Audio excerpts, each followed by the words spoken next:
అతడు car driver. జీవితం సాఫీగా సాగిపోతుంది. క్రమంగా జల్సాలు, చెడు అలవాట్లకు బానిసగా మారాడు. డబ్బులకు కష్టమైపోయి ఏం చేయాలో పాలుపోలేదు. పక్కవారిని నమ్మించి సులభంగా డబ్బులు సంపాదించడానికి పథకం వేశాడు. కారులో రెంట్కిస్తే నమ్మలేనంత డబ్బు కళ్ల చూడొచ్చని నమ్మించాడు.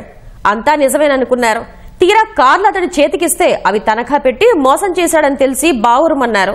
పోలీసులకు ఫిర్యాదు చేస్తే చివరికి అయ్యగారి బండారం అంతా బయటపడింది.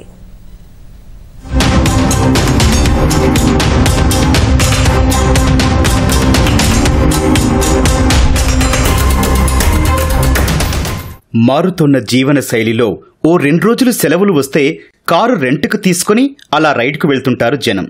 దీంతో ఒక్కసారిగా అద్దె కార్లకు డిమాండ్ పెరిగిపోయింది.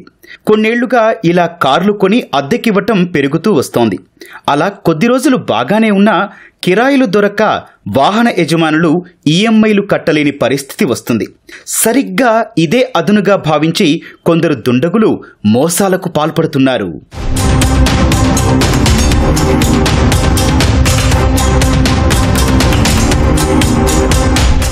గత ప్రభుత్వంలో దళిత బంధు ద్వారా చాలా మంది ఎక్కువగా కార్లు కొనుగోలు చేసేందుకు మొగ్గు చూపారు.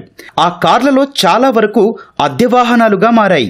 పెద్దపల్లి జిల్లా గోదావరిఖనికి చెందిన ప్రణయ్ భాస్కర్ కారు డ్రైవర్గా పనిచేస్తుండేవాడు.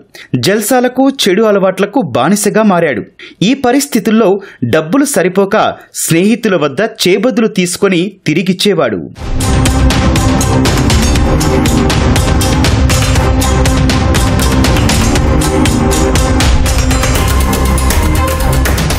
కొన్ని రోజులకు కార్లను కిరాయికిస్తే నెల నెల డబ్బులిస్తానంటూ కొంతమందిని నమ్మించాడు. సింగరేణి సంస్థతో పాటు హైదరాబాద్లో పలు సాఫ్ట్వేర్ కంపెనీల్లో కార్లను అద్దెకు పెట్టినట్లు చెప్పాడు. వారు ఇతన్ని నమ్మి కార్లు ఇచ్చేశాక కొన్ని రోజులు నమ్మకంగా కిరాయి ఇచ్చాడు. ఆ తర్వాత నుంచి కొత్త తరహా మోసం మొదలు పెట్టాడు. ఈ ప్రణయ్ భాస్కర్ ఈజీగా నమ్మి ఎవరెవరైతే కార్లు ఇచ్చారో వాళ్ళ బాధితులు వాళ్ళు డబ్బులకు ఆశపడి ప్రణయ్ భాస్కర్ నమ్మి మోసపోవడం జరిగింది. ఈ ప్రణయ్ భాస్కర్ కూడా జల్సాలకు అలవాటు పడి ఆన్లైన్ బెట్టింగ్లు మరియు ఇతర జల్సాలకు అలవాటు పడి తనను ఎవరైతే నమ్మినారో ఆ నమ్మిన వాళ్ళని ఈజీగా మోసం చేసి వాళ్ళ కార్లను తీసుకెళ్లి వేరే వాళ్ళ చోట తాకట్టు పెట్టి ఆ డబ్బులను ఆన్లైన్ బెట్టింగ్లు తర్వాత ఇతర జల్సాలకు వాడుకోవడం జరిగింది. ప్రణయ్ భాస్కర్ అరేంజ్ చేసి అతని దగ్గర ఒక 4 కార్లు ఇప్పటివరకు స్వాధీనం చేసుకొని కోర్టులో పొందుపరచడం జరిగింది. మన యొక్క వస్తువులు మనం ఎంతో కష్టపడి కొనుక్కున్న వస్తువులు ఏవైతే ఉన్నాయో డబ్బులకు ఆశపడి వేరే వాళ్ళకి ఇచ్చే ముందు వాళ్ళ యొక్క చరిత్ర తెలుసుకోవడం, లేదు 1 నెల 2 నెలల తర్వాత అతను మనల్ని దాటవేస్తున్నాడు అంటే పూర్తి స్థాయిలో వెంటనే అతని చరిత్ర తెలుసుకోవడం కానీ అతను అడగడం కానీ లేకుంటే దగ్గరలో ఉన్న పోలీస్ స్టేషన్ కానీ అప్రోచ్ అయితే వాళ్ళు మోసపోకుండా ఉంటారు. కిరాయికి తెచ్చిన కార్లను ప్రణయ్ తనఖా పెట్టి 1,00,000 నుంచి 3 లక్షల వరకు తెచ్చి జల్సాలు చేసేవాడు. కారు యజమానులకు డబ్బులు ఇవ్వకుండా, ఫోన్లో స్పందించకుండా హైదరాబాద్లో తప్పించుకు తిరగడం మొదలుపెట్టాడు. ఇలా సుమారు 10 లక్షల వరకు మోసానికి పాల్పడ్డాడు. బాధితులు చివరికి పోలీసులను ఆశ్రయించడంతో ఈ నెల 9న నిందితుడిని రామగుండం పోలీసులు అరెస్టు చేశారు.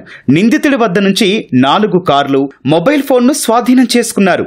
నిందితునికి జూపాక పుష్పలత, వనం శ్రీనివాసులు సహకరిస్తున్నట్లు విచారణలో తేలిందని పోలీసులు చెప్పారు. ప్రస్తుతం పరారీలో ఉన్న వారిద్దరిని త్వరలో అదుపులోకి తీసుకుంటామని వెల్లడించారు.